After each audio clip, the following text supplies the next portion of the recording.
What's up, boys? I know it's a bit of a different environment for sure, but there's something that I was doing some work and something popped up that I thought was super important to share. And it's not that it's important, it's just a perspective. You know what? We'll take off the pump covers, keep it consistent, you know what I'm saying? But it's how lonely, your problems become at a certain point. Like, when you start to think about, man, this is what I want to do with my life and this is how high I want to take it, especially with a lot of you guys on my page, you guys are probably some very ambitious people that want to do some great things in your life. And I will tell you, getting over the hump of figuring out what it is that's actually going to take you there, there is no high like that on the planet. It makes you feel a certain way that you can't quite emulate through anything else because you bled for it. You went through the weeds on it, you sat in the tension. There were times where you just sit in your bed at night, couldn't sleep, looking at the ceiling, just praying, like, please just give me an answer, you know?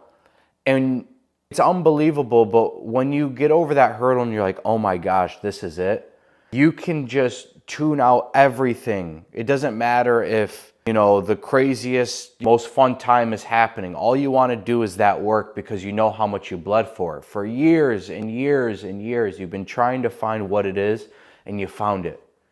And there's nothing like it. But there will get to a point where that does run its course and it becomes a normal way of life. And that high completely wears off. And the energy that you have for the things that you're doing, it starts to kind of wind down.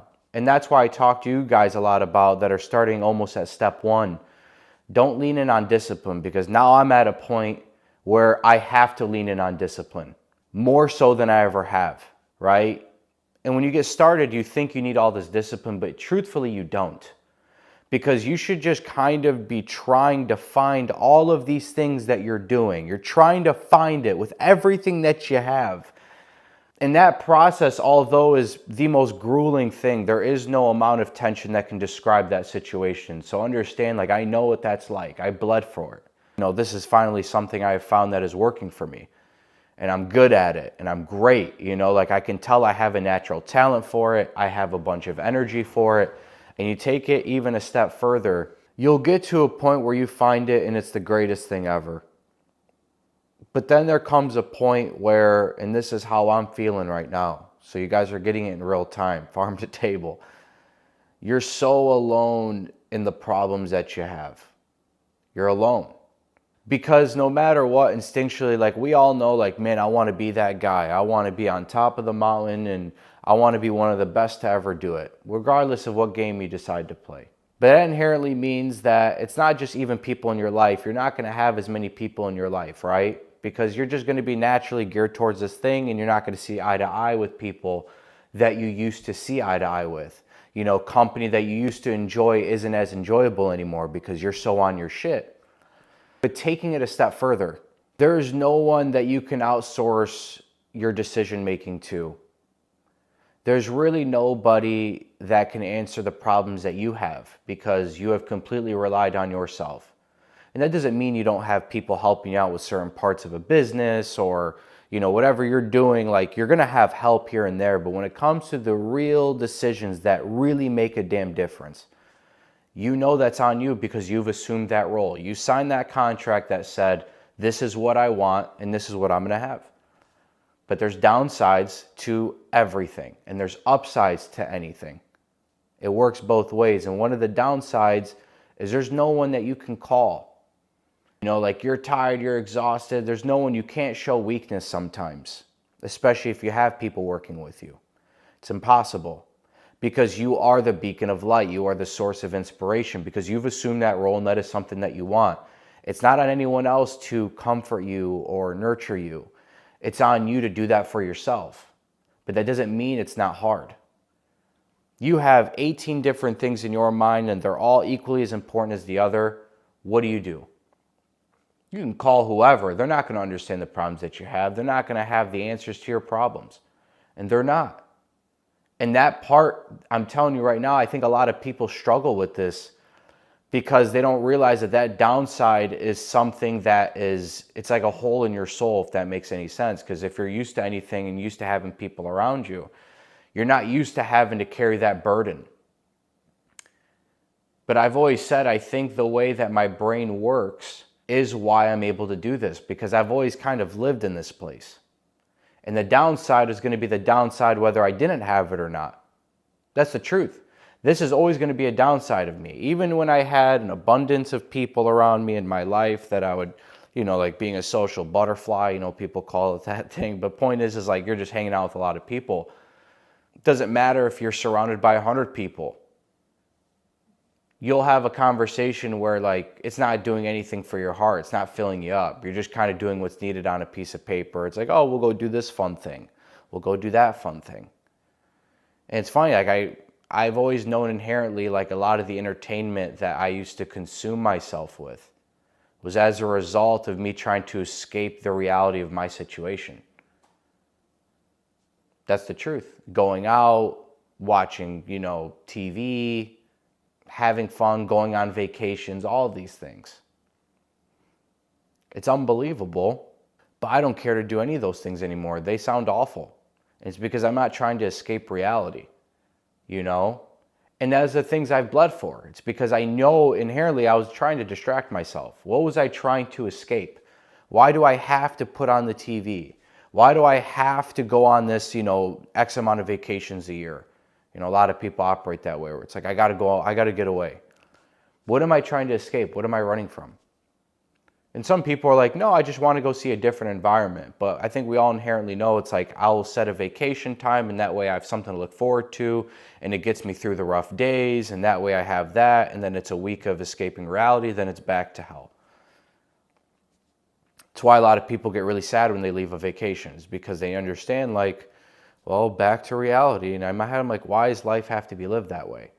My point in explaining all of this to you is to understand that even though I was coming from that place, that place where it's just like, I feel like I could never escape the hell of a situation, it'll always kind of come knocking at your door. There is no perfect situation. There's always an element of hell that is associated with a situation that you're in, regardless whether you're on the top of the mountain, bottom of the ocean, does not matter. Middle ground, there's always going to be a hell of a situation. The question is what hell can you live with? And for me, I can live with this hell because of what I've given up and what I have at my disposal. Like, what do I actually have in my hands now? But that doesn't mean it's not hard. And that perspective really kind of whips you into place where you don't really have a choice in the matter because you have to ante up and play. By not making a choice, you are making a choice. I think this is where it starts really clicking. At least for me, it clicked. It's like, no matter what I choose, whether I choose not to try to play the game or play the game as great as I possibly can or not really try or half try, or doesn't matter, you're always making a choice. That's a decision. By not making a choice, you're made a decision. And there's just no way of escaping it. And I think a lot of people are trying to hide. They hide and they think, as long as I just hide, there's no way that I can be found. But you are making a choice and you just look at your life and say, is this what I really want? That's why a lot of people, when you see start they start climbing up the ladder, they fizzle out. And it's because those little things really start to take a toll. They're like these tiny cuts that continuously cut you down. They cut you down. They cut you down. And it's only, in my opinion, that's where I do believe there's some people that are meant for that game and there's some people who aren't. And having that self-awareness of what actually matters to you, not a marketing campaign that tells you, hey man, you're not good enough. It has nothing to do with that. It has to do with the fact of what do you want your day-to-day life look like? What do you want the stresses of your day-to-day actually look like? What big stresses can you handle? What mountain of problems do you want to handle? What is worth it to you? Because at the end of the day, you're going to go to the grave and you're going to look back and say, I regret X, I regret Y. We're all going to have regrets. There's just no way around it. To say I lived a life with no regret, we could all say we've done something different, but I think to limit that as much as possible, it's just by being unapologetically honest about who you are. And then you just lean into that and you're honest. regardless of how it looks to the outside, regardless of, whatever shame has been put onto, like, oh, you couldn't handle this or whatever. And it just depends on what your soul and what your heart is saying. And I think if you're aware of what that is and you're unapologetically honest about the problems you care to have and what you want to have on your plate and the type of life you want to live day to day, the more you think about things in that type of frame and that type of mental model, the easier it is for you to come to terms with, this is what my life probably will look like on paper, and I'm really happy about it. Objectively, and I'm being an adult about this, even though I hate that, like, being an adult. But being an adult about it and just looking at it as a competent human being and saying, objectively, this is probably what I'm meant to do. This seems to check off the boxes I need to be checked off. And like I said, no situation's perfect. But it's about just taking those things where it's like the good with the bad. You have to take the good with the bad. And as long as those two sides of the equation size up for you specifically in a way that you can stomach, and not just stomach, you look forward to your day-to-day activities or problems that you'll encounter, you're going to be fine, man. Anyways, it's just something I wanted to kind of explain out as I'm kind of feeling it in the moment. Usually I can articulate it a bit better. But regardless, if there's anything you guys want to listen to specifically, you guys know the deal. Drop it down in the comments, and if people like those comments, give those a thumbs up, and that way I don't know, make a video on it. As always, y'all, I love y'all very much. Uncle Rami out. Peace.